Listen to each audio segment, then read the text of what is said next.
Before we get started, this is a quick heads up that there are some small spoilers for specific moments in Critical Role in this video essay.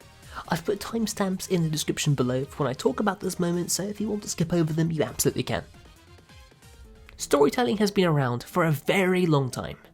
To say that it takes a wide variety of forms would be a colossal understatement, as there are so many different types of stories told across every type of medium. Despite there being so much variety in what we read, watch and play, I think we as an audience all eventually reach a certain stage in our experience of art where we, to put it simply, get it. We get to a stage where we, after experiencing enough of a certain kind of book or TV show or movie, start to develop a natural understanding of the rhythm of that story. Not enough to predict every plot beat or see every story thread, but enough to take a pretty good guess about what's going to happen next.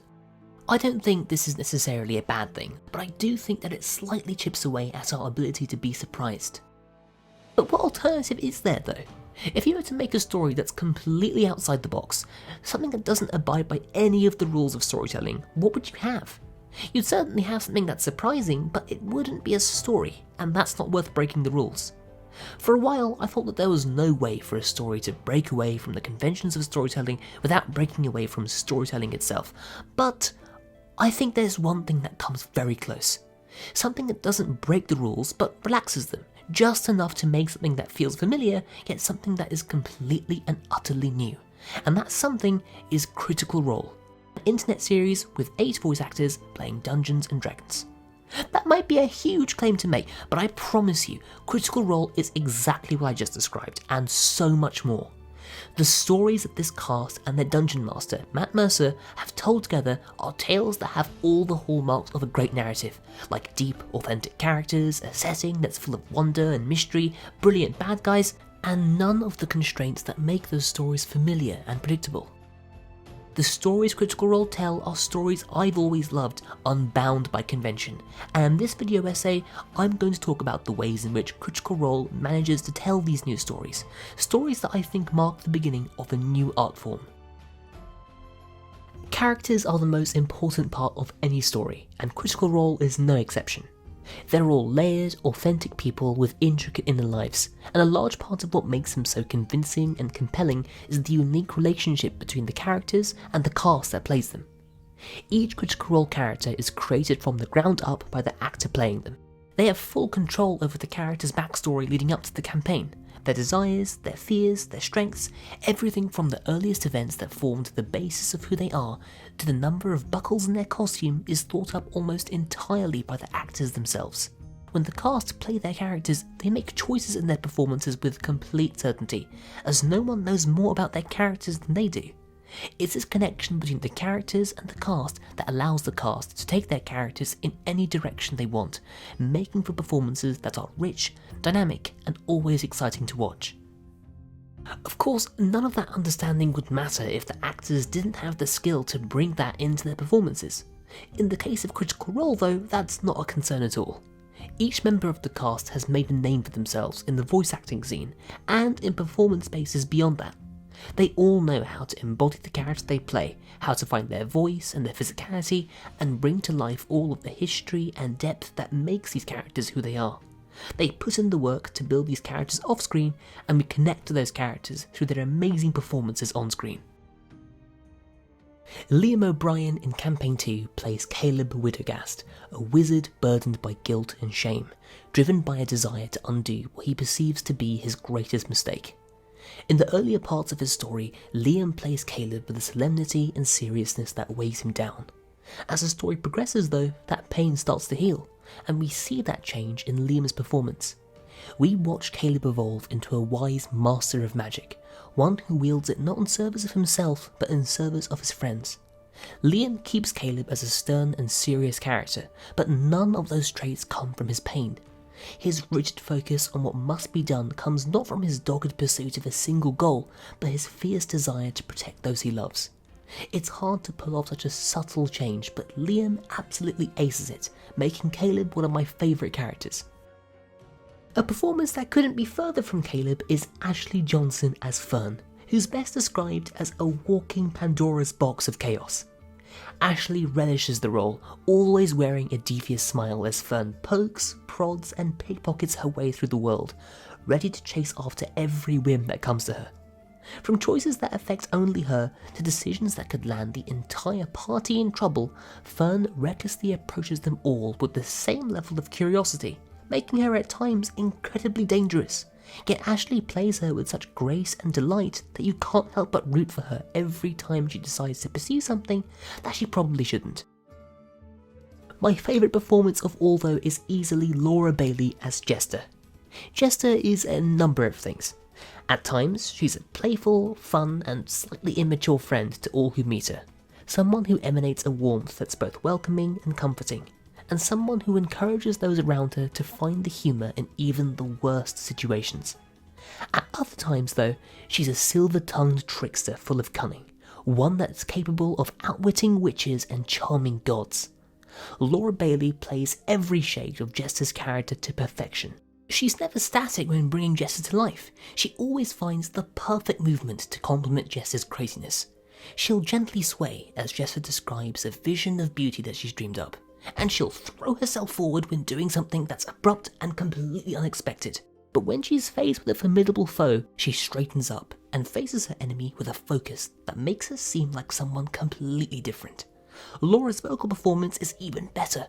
The sound of her speech is as erratic and varied as Jester herself, but her voice calms into a stable and secure cadence when she focuses.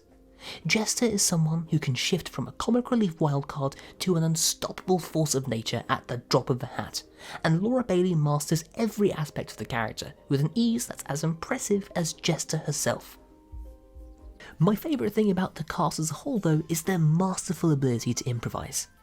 Outside of the preliminary work done on characters and world building, absolutely none of Critical Role is scripted. Its story naturally emerges from the actions the players take.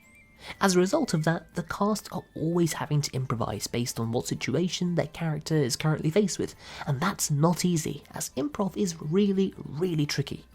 For one thing, the snappiness and spontaneity of it makes it a great tool for comedy, but not much else. 2, it's normally quite short, with some of the longest improv shows out there landing somewhere between 30 minutes to just under an hour.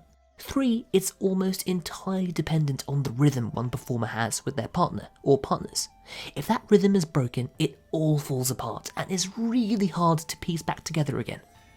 Improv is a hard art to master, but Critical Role take theirs a whole lot further, as during their improv they not only have to adapt to the changes happening in the story, but they also have to adapt to changes in tone, improvising scenes of ridiculous absurdity at one moment and scenes of intense conflict and heartbreaking tragedy in the next. They never sit in just one tone. On top of that, they have to keep it up for 4 hours each episode. There are so many reasons why Critical Role's completely improvised adventures should fall apart in the first 10 minutes, but they never do, as the cast are really just that good. The cast of Critical Role are brilliant creators and performers, but the one thing that truly elevates them above other ensembles is the simple fact that they're friends. Critical Role started out as a game between friends, and even though it's blossomed into something much bigger, the core of the show remains the friendship of the cast. It's this friendship that enriches each and every one of their performances, giving their characters and the relationships they forge an authenticity that's truly special, as all of that is built upon the real history and chemistry of the cast. The cast's friendship also nicely feeds into the stories they tell, as friendship and found family is one of the central themes of Critical Role. When we watch Vox Machina start out as a band of misfits, held together by little more than alcohol and necessity, grow into a legendary team of heroes, tied to each other by bonds of friendship and family, the reason that growth is convincing is that it's rooted in the friendship and family ties of the cast themselves. We've covered one of the main ingredients of Critical Role, but this next one's more of a secret sauce: chance. Chance is everywhere in D&D. Nearly every player interaction in D&D is decided by a roll of the die. Everything from trying to bypass a locked door to dealing a death blow to a dragon is decided by a die roll. It's perhaps the biggest part of the fun of Dungeons & Dragons, but the element of chance means so much more when it's a part of Critical Role. We care about the characters that the cast bring to life, and it's that investment that significantly magnifies the importance of each and every roll of the die. It's exciting on its own knowing that anything can happen in a D&D game, but when that same unpredictability governs the lives of characters we care about, it all becomes much more important. Chance is what gives the stories of Critical Role real stakes. When characters look like they might lose, the peril they face is absolutely real. If they make bad decisions and roll poorly, they'll die. By that same token though, when the characters take a massive risk and attempt something that absolutely shouldn't work, there's always a chance that it could work. And in those rare moments when we see the cast take a gamble so great it feels like they're picking a fight with fate itself and somehow win, we see Critical Role at its best. When Travis Willingham in Campaign 1 decided to risk it all by releasing the critically wounded Grog from the pendant that protected him, all for a fraction of a chance of landing a killing blow on his evil uncle, and succeeded, we watched a main character walk away from what should have been their death and instead send the villain to theirs. When Laura Bailey's Jester in Campaign 2 managed to lure a master manipulator through an intricate labyrinth of her own lies and illusions, we watched as she did the impossible, leaving a wicked witch spellbound. An entire storyline's worth of consequences unwritten by an enchanted cupcake. It's these moments in which Critical Role truly feels like it has no ceiling, that its stories really can go anywhere, even when the road ahead seems set in stone. One more thing that sets Critical Role apart is the fact that whether we watch the characters suffer their worst defeat or achieve their greatest victory, we experience that moment in real time along with the cast. In almost every story ever told, there's a divide between the storyteller and their audience. The cast of a play might get to bask in their captive audience's appreciation of their performance, but they don't get to experience that story for themselves. They give and the audience receives. In Critical Role, the cast create the story live, with every moment of its creation being witnessed by the audience, reacting with them to all that happens. It's the only art form in which the storytellers and the audience experience every moment together. I was lucky enough to experience this in person when I got to see Critical Role live during the Echoes of the Solstice show in London. I don't mean to make any of you jealous, but it was amazing. I'm quite used to cheering and freaking out at home when I'm watching Critical Role, but getting to do it with thousands of critters really made me appreciate how unique Critical Role is. We watched Matt Mercer place a plastic T-Rex on the board and reacted as if we were witnessing the start of a new prehistoric age. When Caleb was taunted with his worst trauma, we all fell into an anxious silence, giving the moment the gravity it deserved. And when Bo expertly danced across the hulking behemoth of Trent's spectral form and dealt the decisive blow that ended the fight, we gave a cheer worthy of a champion. We were there for all of those moments. Our reactions felt like a part of the story itself, and I've never felt that kind of connection to a story before. As new and unique as it all felt, it also felt like a return to the roots of what storytelling was, like we'd turned back the clock and gone back to when storytelling was an oral tradition, with the storyteller and the audience sat together. Critical Role happens in the moment, and I think that's a massive part of what makes it so engrossing. I've talked about the ways in which Critical Role takes the traditional elements of any good story, like compelling characters and real stakes that drive the story forward, and remixes them, giving them new life. But there's one ingredient that Critical Role doesn't have that all other stories do: an author. In its place, it has something quite different, a force of guidance rather than authorship, and that force is Matt Mercer. Matt Mercer is the Dungeon Master of Critical Role, which means that he has a lot of responsibilities, duties that all Dungeon Masters have, but none of them fulfill those duties quite like Matt does. He's the keeper of the keys to the Critical Role universe, the person who creates every corner of the world the characters adventure through. He builds these worlds with only his words, rendering each and every detail with perfect eloquence, giving every town, city and realm a texture, history and character that makes you feel as if you've been there yourself. In that capacity, he's like an author, but he also acts as a narrator. He gives both the cast and the audience a real understanding of the effect the characters have on the places they go and the people they meet, bringing all of it to life in such a way that makes the story world feel as real as our own.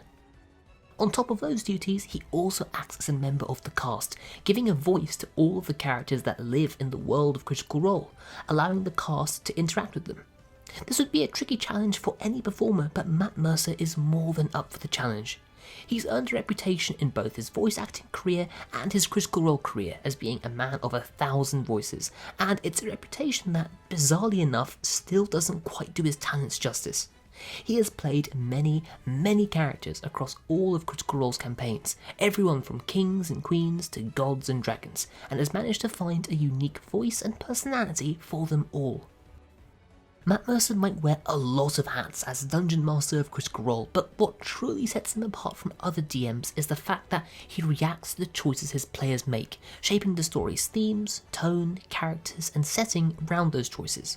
This flexibility has led to some pretty funny consequences, like when Matt was forced to throw away his plans for a massive naval combat sequence after Caduceus Clay ended the battle with a single, very lucky spell, but there have also been more serious story shifts that have happened as a result of this.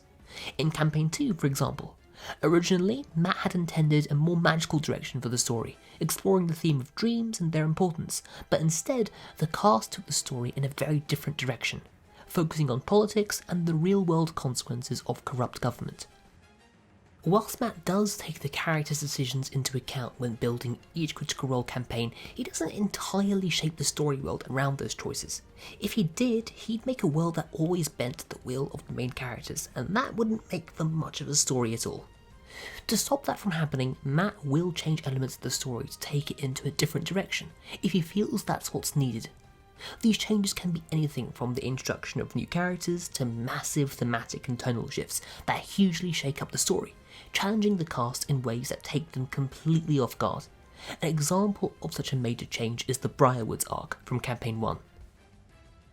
In the lead up to this arc, the Vox Machina campaign was mainly a fun and light-hearted adventure, in which the cast relished playing a group of impulsive, self-centered and severely intoxicated anti-heroes.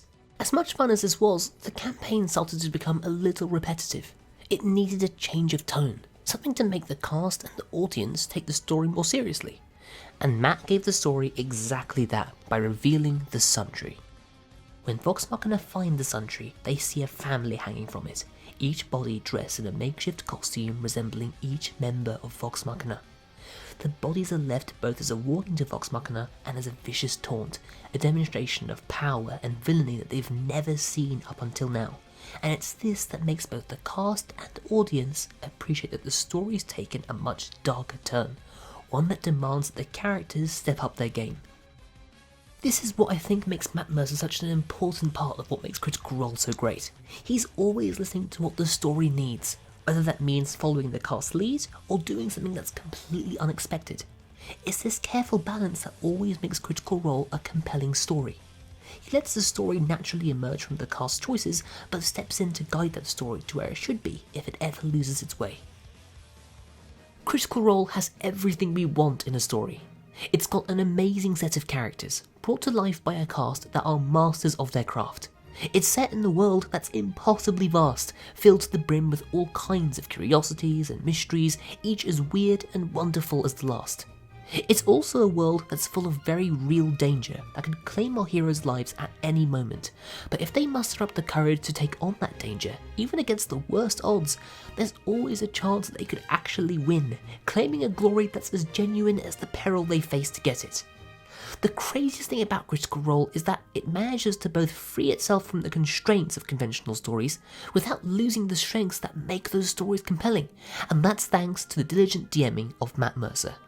It's great to watch the cast go on adventures in which absolutely anything can happen, but it's under the vigilant watch of Matt Mercer that these adventures are shaped into stories that are worth telling. We live at a time where art is produced in line with a well-tested formula or a long-established genre tradition, a time where a lot of the stories we experience play it safe and end up disappointing, but I think Critical Role is a much-needed reminder that storytelling always has somewhere new to go. I think Critical Role themselves are aware of what they now represent, and we can see proof of that in their involvement with experimental shows like Midst and their creation of other tabletop narratives like Candela Obscura. What started as 8 friends getting together to play Dungeons & Dragons has led to the start of something that's completely unprecedented, something that can only be described as a new art form. Thank you so much for watching. If you liked the video, please consider leaving a like and subscribing to see more videos like it in the future, and please let me know if you have any feedback for what I could do differently in the comments below. Don't forget to hit that bell icon, and I'll see you in the next one.